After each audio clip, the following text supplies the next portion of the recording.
Hello my friends and welcome back. Thank you very much for being with me again today. I know, and maybe you guys also know, that in communist countries unanimity is required.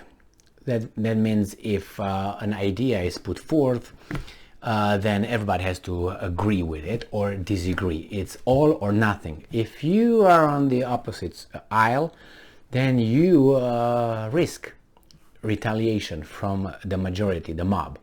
So then they're like on a lookout and see how the things go, and then all of a sudden everybody flocks to the other side. It depends who's giving the sign. And you can't really have a different opinion, because if you have a different opinion, retaliations might occur. You're going to be singled out. At least this happened in Romania in many instances and many areas, not only political, even in sports and other stuff. So, this article comes from Ukrainska Pravda and proves kind of the same thing here. Kuleba names 2 EU countries that do not supply weapons to Ukraine. Okay, so, oh, no, they have to. This article comes from Monday, 22nd August 2022. And let's read it. Only 2 European Union countries, can you guess them? Hungary and Austria have refused to help Ukraine with arms amid the current full-scale Russian invasion. Pardon me, special operation to liberate Russian people that were massacred by the Ukrainians. No? Okay. Did I say something I was not supposed to? As reported by European Pravda, referring to RBK Ukraine, the Minister of Foreign Affairs of Ukraine, Dmytro Kuleba, said this in an interview which was shown on Monday on the national 24/7 newscast. And I'm quoting, with the exception of Hungary and Austria as a neutral country, the supply of weapons to Ukraine is not a taboo for any European country, although it used to be. Therefore, the concern is not that they, European countries, are against supplying weapons. The concern is that when they are for supplying weapons, but on the practical level, many different things, arguments and discussions appear. So he wants unanimity and be happy about it. So you can't just have discussions. Oh my God, I don't want to supply anything. Oh, I'm going to supply, but I don't like doing that. You can't show that. You have to be happy. I told you about Stalin and people who are applauding. You can't just be, all right, man, I'm applauding here. No, you have to show an enthusiasm. And if you don't show it enough, there are people in the audience, they're gonna make you do what you're supposed to. That happened in Romania as well. There were people in the crowd and they were like, yeah, hey, what are you doing? And everybody was like, oh yeah. That's how it is here too, it seems like. But what do you expect? After all,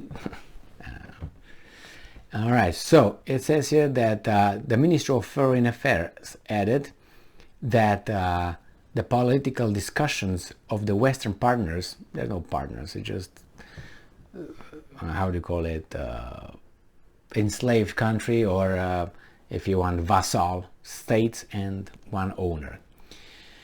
The political discussions of the Western partners about when and which weapons to transfer cost Ukraine daily losses on the front. So it's because of you. I hate this shaming tactic, like kindergarten. Really. If you don't give me without, any delay, everybody that who dies over there, or people who die over there, and all the destruction is on you. It's on you somehow. Nobody says, what are you talking about, smack? We shouldn't even be involved in your BS that you are involved in. But they will say, well, you know what? After he gets smacked, you know what? Turns around and you know what? It's not that we got in trouble, but they made us.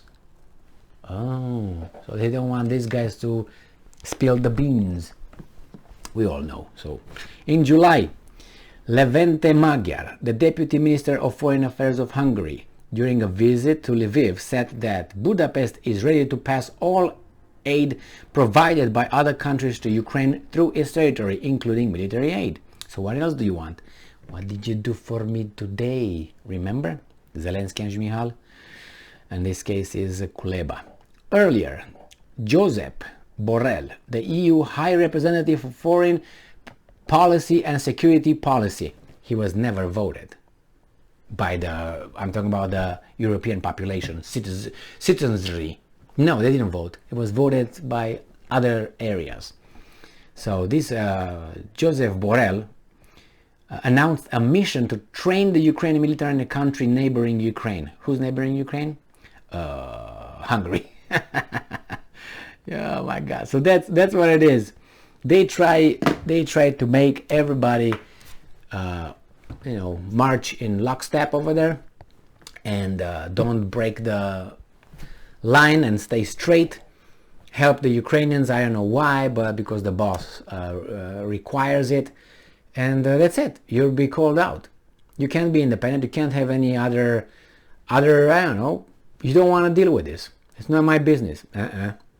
It's gotta be, because Russians are gonna invade you, and then you're gonna need help. And what are we gonna do then? Huh?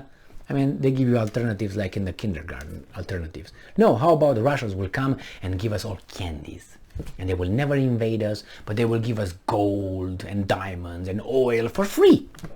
No, that scenario doesn't work. Only your scenario is good. Based on what? Precedent? Where? I have other guy who got some precedents with doing things if they don't like, if you know what I mean, and getting everybody's business with this defensive alliance that bombards countries, sovereign countries like Ukraine. Needless to mention Yugoslavia, okay? Or you can bomb countries with a false pretext. We just do make some drawings, come to the United Nations like Colin Powell, show them and say, see, here are the mobile laboratories of weapons of mass destructions right here. And everybody's like, I can't believe this guy got so low. But yeah, well, let's vote for it. Yeah, because if you don't, I'm losing my job. If I don't, my country is going to be sanctions. And it's I like where I am, so why? What gets me to stay more in power, longer in power? Hand up, I'm with you guys. Hand down, I'm gonna keep it underneath. Don't even dare to show yourself on the table. I like my seat here, I'm gonna stay on it. That's how it is. How do you think it is? There are some countries who really have nationalists who love their nation and fight for that and so on, but not too many, because not too many are independent. They all depend on the big boss and the big club, and they want to fly below the radar, so they don't want to rock the boat whatsoever. That's why I like that. And once they show up and they do something that was unapproved of, they immediately go back, and they say, oh my God, my bad, no, what can I do? You're fantastic, my bad, what should I do? That's pathetic. Look at the United Nations, look at the votes, and see who's voting and what and how. And you'll find that a lot of people are just like, how are they voting? Okay, hoops, oh, hoops, hoops, hoops. Their eyes are not on, okay, what are we going to vote on?